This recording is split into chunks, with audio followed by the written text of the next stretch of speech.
Rambo, and by the way, Dexter as well. Now, I have to apologize because I've never seen Dexter, but the compliment is coming because everyone gets irate when I say I haven't seen Dexter. They say it's the best show on TV. You have to see Dexter.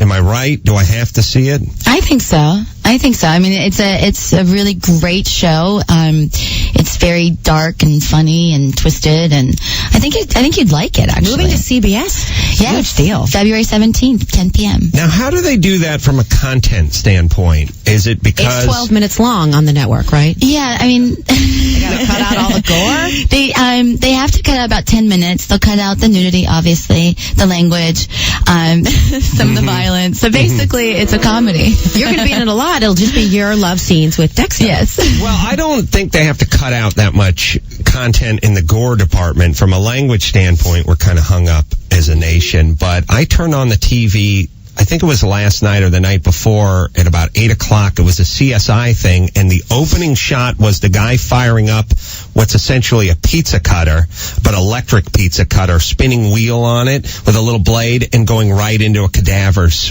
forehead with it. And then I went, oh, Christ, I'm eating, and I switched the channel, and there was a 900-pound black guy with his shirt off that had huge man boobs who was going to undergo surgery, and I brought my KFC right back up onto the table. Well, speaking of blades, Julie Benz was a major figure skater, as was your mom, right? Actually, my mom was not a skater, but my brother and sister were. Mom did the voice of the Crypt Keeper. Mom was the voice of the Crypt Keeper. Mom is the Crypt Keeper. How far did you go in your skating career? I was ranked 13th in the country when I retired.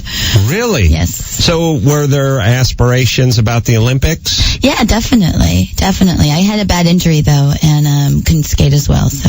Oh, really? I got shot down at 13, So you get into skating. Where do you grow up? I grew up in Pittsburgh. Mm-hmm. And you hit the ice early. 3. Really? Yes. Little kids on ice skates are so freaking cute. Yes. I know.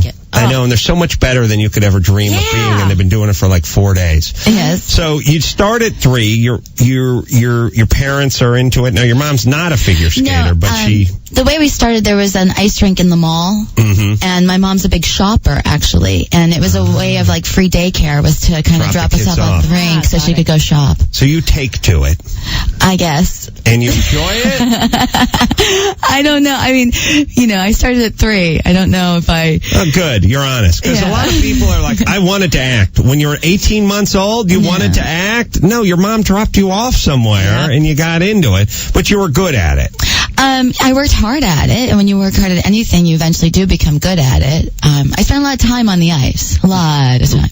Too much, some would say? Do you think that affected you in any way, just spending all those hours skating? Yeah, I mean, I think it gives me the work ethic that I have today, but would I have liked to have been a regular kid? Yeah, but let me say this, because a lot of people, let me just give you another perspective on it, because a lot of kids resent that upbringing because they go, I wasn't able to be a regular kid. I was always on set, or I was always on ice, or at the gymnastics, whatever, and I spent all this time. Regular kid, nothing. You don't do anything. I was a regular kid. I sat around and watched bad, crappy TV, ate crappy food, and hang out with other so-called regular kids that were semi-retarded, and all we did was play a game called Smear the Queer, where we threw a tennis ball at a wall and tried to beat the crap out of each other. You're not missing anything. Us regular kids, we're not at space camp all day and exploring new horizons. We're just rotting in a crappy apartment. So at least you're on ice with some gay guy giving you instructions. Okay, that's a good perspective. Yeah, the regular kid stuff, it's not Peter Pan stuff. It's just crappy schools and crappy houses, yeah. Yeah, I mean, I didn't have to ever go to school, really, so. Oh, you didn't? I mean, I only went like 4 hours a day. Because of the ice skating. Mm-hmm. So how does that work? You get into, obviously at some point, maybe by age 9, 10, 11, they start to think Olympics, right? Yes. I think my parents actually thought at age 3 Olympics, but yeah.